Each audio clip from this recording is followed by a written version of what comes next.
Dan salah satu yang saya kumpulkan para pakar, salah satu adalah memberi makan siang dan susu gratis untuk semua anak dan murid di sekolah.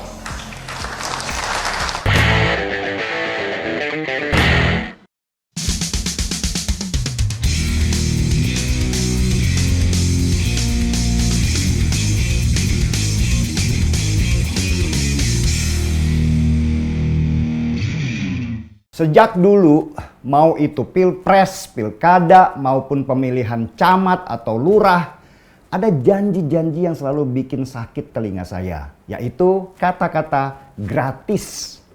Ada yang janjikan makan gratis, ada yang janjikan BBM gratis, pakaian gratis, dan segala macam yang sifatnya gratis untuk membuai para pemilihnya yang suka gratisan dan biasanya mentalnya itu mental susah dan pemalas. Sebagai contoh saja, waktu Pilkada DKI di tahun 2017, Anies Baswedan berhasil membodohi pemilihnya dengan kata-kata rumah DP 0%. Itu sama saja dengan beli rumah uang mukanya gratis. Tetapi sesudah dia terpilih, benarkah ada program beli rumah uang muka gratis? Nggak ada ternyata. Malah sebaliknya, cicilannya mahal banget sehingga yang bisa beli rumah bukan lagi masyarakat kelas bawah, tetapi justru kelas menengah yang harus punya pendapatan belasan juta rupiah per bulannya. Ini program yang membodohi masyarakat, janji palsu dengan konsep yang penting menang dulu. Kata-kata gratis itu pada waktu itu benar-benar membius banyak pendukung Anies sekaligus mencaci makinya ketika tahu program itu sebenarnya nggak ada. Banyak penduduk Jakarta yang merasa tertipu dengan janji manisnya Anies. Tetapi sudah terlambat. Mereka sudah terlanjur memilih yang salah. Dan Ahok sendiri pada waktu debat bahkan sempat menyindir. Jangan karena ingin jadi pemimpin, programnya akhirnya membodohi rakyat. Memang memilih pemimpin, apalagi untuk sekelas presiden, itu nggak gampang.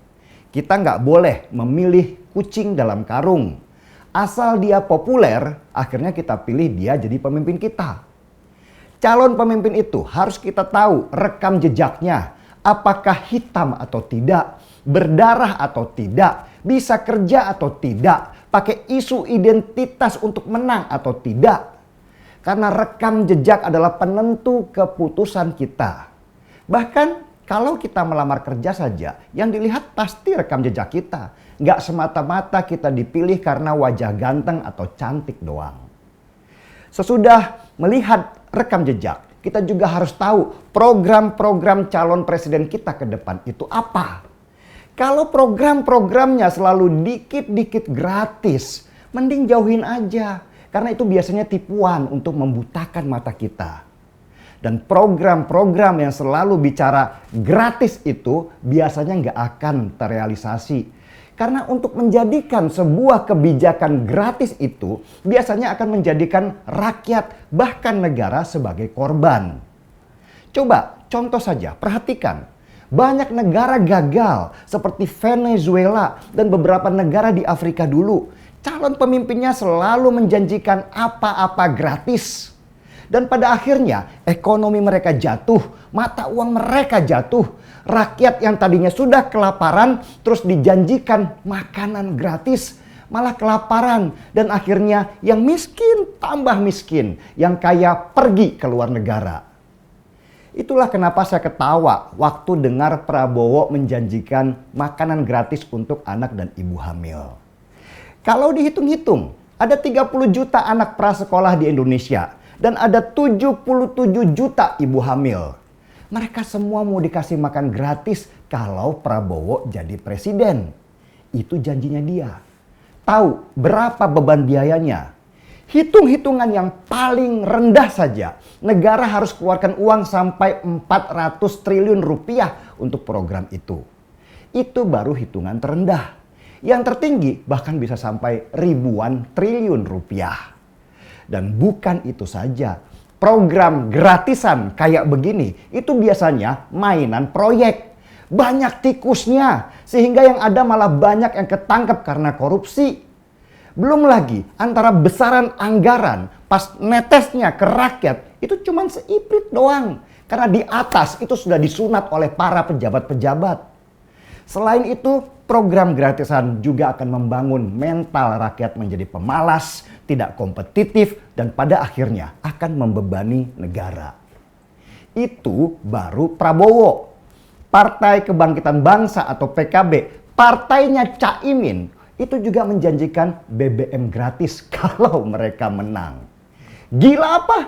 BBM gratis itu adalah program yang gak masuk akal. Masa uang negara dibakar habis untuk bayarin BBM orang-orang yang kebanyakan konsumtif? Tapi yang namanya lidah itu memang gak bertulang.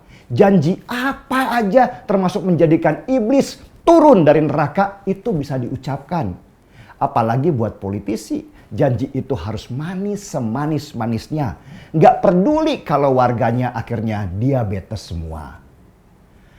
Mending lihat dong program Ganjar Pranowo di Idea Fest kemarin.